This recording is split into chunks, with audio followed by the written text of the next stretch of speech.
Alexander Isak to Liverpool. Alexander Isak has spoken directly to Newcastle supporters today following his high-profile move to Liverpool. Graves is outside St James's Park for us. Vinny O'Connor's at Anfield.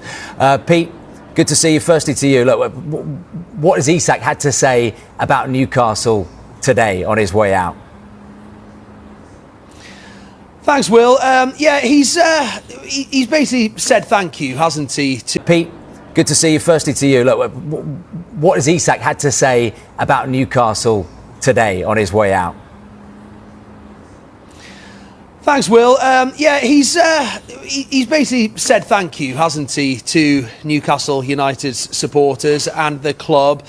I think there was a period where I think the fans thought he wasn't going to say anything. He'd sort of moved to Liverpool and obviously hasn't played all summer, hadn't played any of the games so far this season. And the signing was announced and there was no mention of Newcastle, no mention of the supporters, no mention of the history. So I think there was a period where the fans were thinking maybe he's not going to say anything at all. But in fairness, in the last half an hour or so, he has come out and he's offered a thank you. There's a video of him scoring goals and he's stopped short of apologising, I think, which some Newcastle fans would have been wanting. But he has given a thank you to Newcastle United supporters and to the football club and mentioned that it's been an honour to get the club back into the Champions League and help them win their first domestic trophy in 70 years. So he has spoken, and that will be appreciated by some, even though as I'm standing here today, of course, it is the day after deadline day. He has only just moved to Liverpool and it's still quite raw here. There's still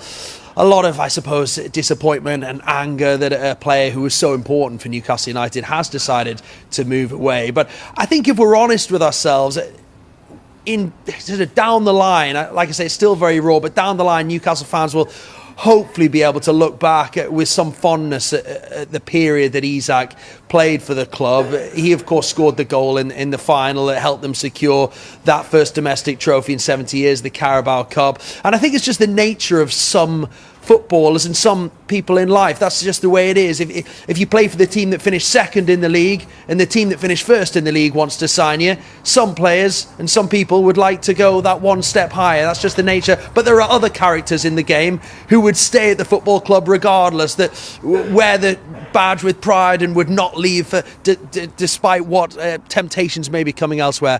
Alexander Isak plays for a team that finished fifth in the league and won the Carabao Cup. He's decided he wanted to move to a team that won the league and will be challenging for the league once again and challenging to win the Champions League.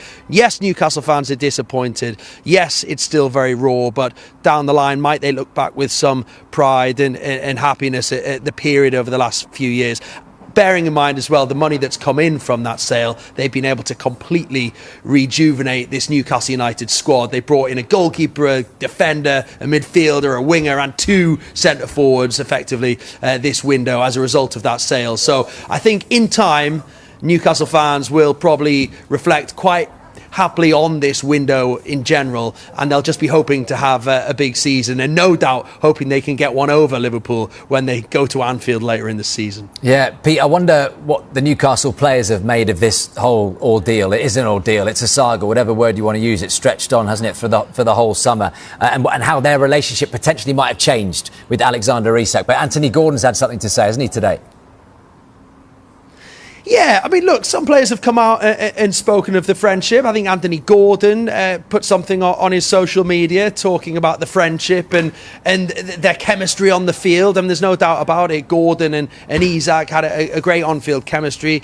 You look at Jacob Murphy and Isak as well, particularly last season, how well they played together. I think Sven Botman as well was someone who came out publicly and thanked Alexander and wished him well. That's two players. I haven't seen too many more. I mean, that might be quite telling. I haven't seen, sometimes in these situations, you see the entire squad liking posts and good luck, mate, and all that in the comments. I haven't seen too many players come out. And I think that, Eddie Howe is so all about creating this family environment.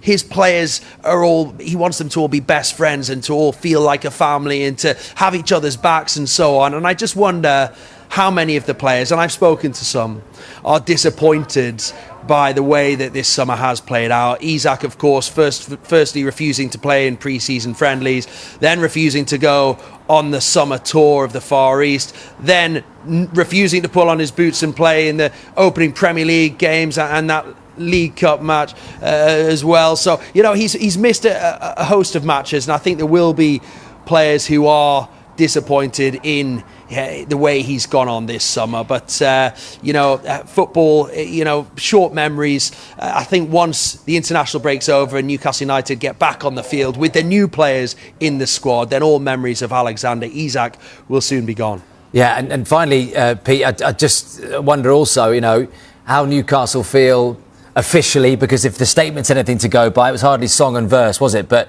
Eddie Howe, as you mentioned, is glad to put it all behind him.